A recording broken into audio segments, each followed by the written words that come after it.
What's up, everybody? It's Alex from Heavy New York, invading California, and we are at Namm Day 2, and today we got Travis of Threat Signal. Thank you so much for your time, man. Yeah, thank you. Yeah, it's great to have you here. The new record Disconnect, which just came out this past November, I think November 17th. Yep. How is the recording and everything been so far with it? Well, the recording, it was actually a really easy process. We did it pretty much DIY this time around. I did all of the guitars at my place, did all of the editing. John did all of the drums, vocals, and bass.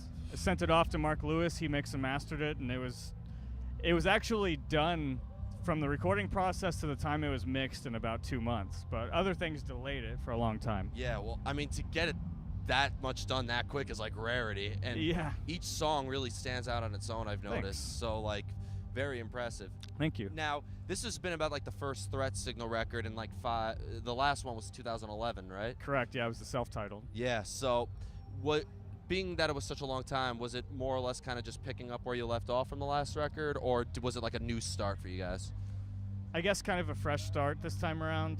We didn't really have a preconceived idea of what we wanted to do this time. With the self-titled, we went into it knowing that we wanted to do something really heavy and brutal, and this time we were just kind of like, whatever. Whatever happens, that's what we're gonna put out, and it ended up being kind of a mixture of everything, I think, that we had previously, plus a really big progressive element that was kind of new to this one. Yeah, definitely. And I mean, every song, like Elimination Process and Walking Alone, and To Thy Own Self Be True, it seems like every song manages to stand out. But what I was always curious about with Threat Signals, I know you were in a couple of other projects, and John was in Archaea and vice versa, Matt being an Angel Maker. I know Christian from Fear Factory played with you guys for a little bit. So were a lot of new elements kind of thrown into Threat Signal that maybe you didn't have previously with this record? You mean for Disconnect? Yeah.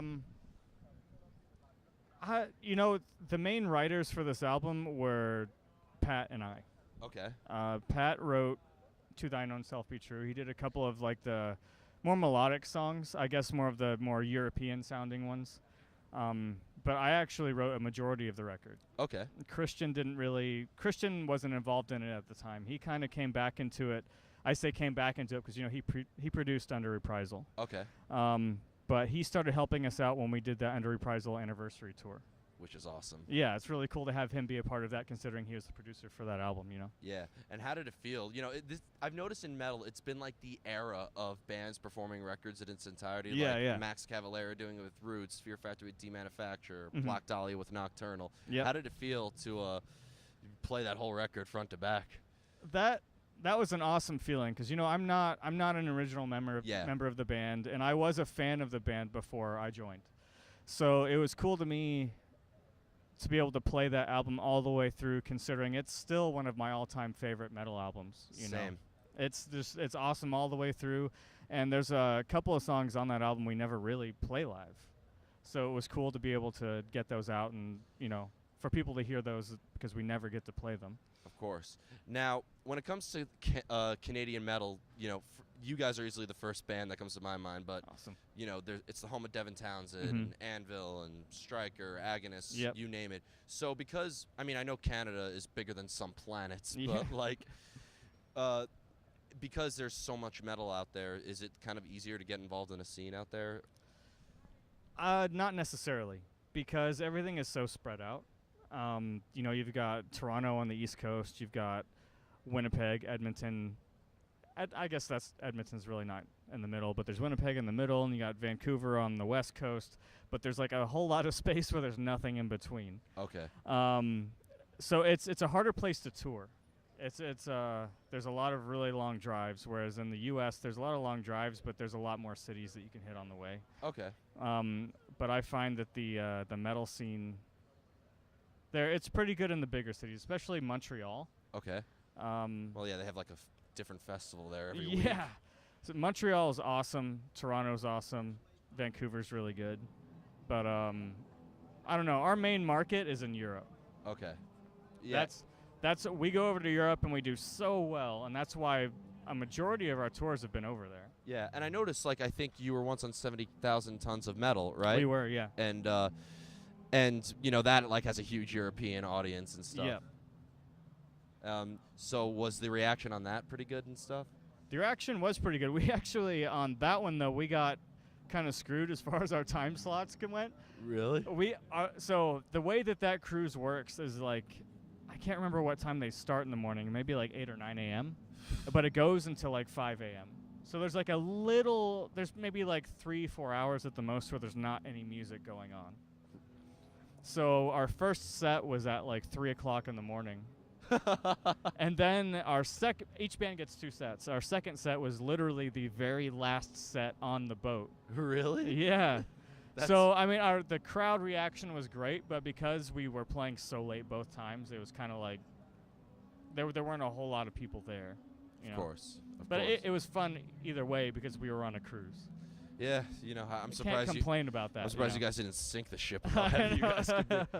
Now, we're at Namm, and it's gear everywhere, and I'm, being a gearhead myself, I'd love to know what some of your weapons of choices are. Well, I play Aristides guitars, or that's how you pronounce it. But a lot of people say Aristides, but it's a company out of the Netherlands.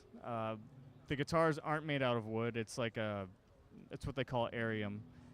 But they're, I don't know, there's something special about those. You hit them and it's just you can feel the guitar resonating. So that's one of the things that I'm definitely here to check out, all the cool stuff they have at their booth. Excellent.